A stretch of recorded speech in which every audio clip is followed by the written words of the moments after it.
Have you ever looked at real estate investors and just wondered, how do they do it? How do they buy property after property, especially without a typical 9-to-5 paycheck?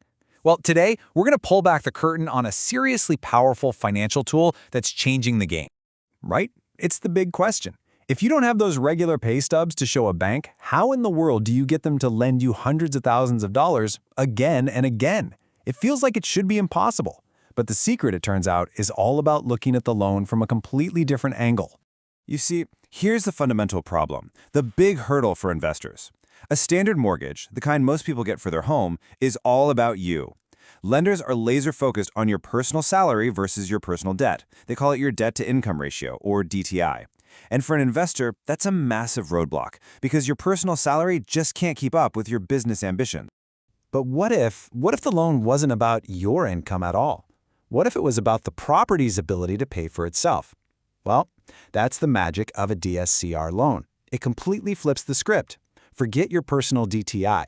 This loan looks at the property's cash flow using a metric called the debt service coverage ratio. It's a business loan for a business asset, not a personal loan for a home. So what exactly is a DSCR loan? Well, it's a type of non-qualified mortgage or non-QM loan. All that really means is it doesn't follow the same strict government rules as a regular home loan. The qualification is based on one simple, powerful question. Will the rent from this property cover the mortgage payment? Your W-2, your personal salary, totally out of the picture. And this quote right here, it absolutely nails it. A DSCR loan takes the exact same logic used in big commercial real estate deals, where the building's income potential is everything, and brings it down to the residential level. It's like giving a professional-grade tool to the everyday investor. Okay, so that all sounds great in theory, but how does it actually work? Let's get into the nitty-gritty, because it all boils down to one simple, but really powerful calculation. Here it is, the whole formula. You just take the property's gross monthly rent and you divide it by the total monthly mortgage payment. And that payment, lenders call it PTIA. It stands for principal, interest, taxes, insurance, and any association fees. Basically, it's the all-in total monthly cost to own that property. And this is the magic number you're shooting for, 1.0. If your DSCR is 1.0, it means the rent coming in is the exact same as the mortgage going out. The property pays for itself. And of course, anything above 1.0 means it's cash flowing. To a lender, that's a beautiful thing. It's a healthy, self-sustaining investment. So here's how it plays out, step by step. First, an appraiser figures out the fair market rent for that property. Second, the lender calculates that full monthly payment, the PITIA. And third, you do that simple division. If the number is 1 or higher, you are in business. Okay, so one of the absolute best things about these loans is just how flexible they are. So let's talk about who can actually get one and for what kinds of properties.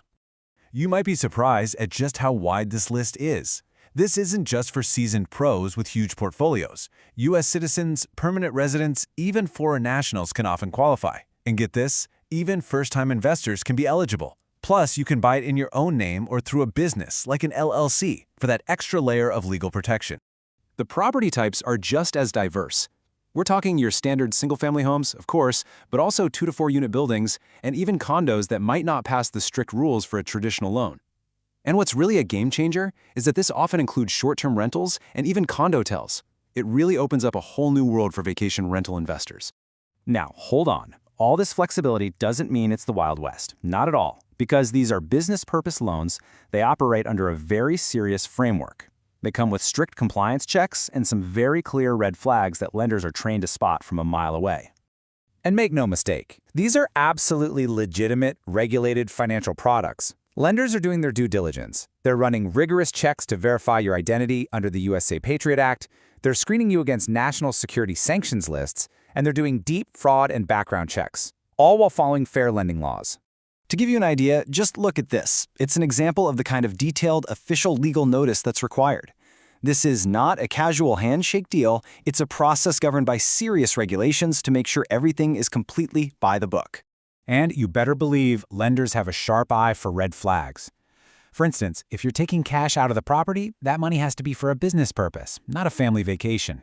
They'll also raise an eyebrow at a property that was just listed for sale or one that has a sudden jump in value with no real improvements.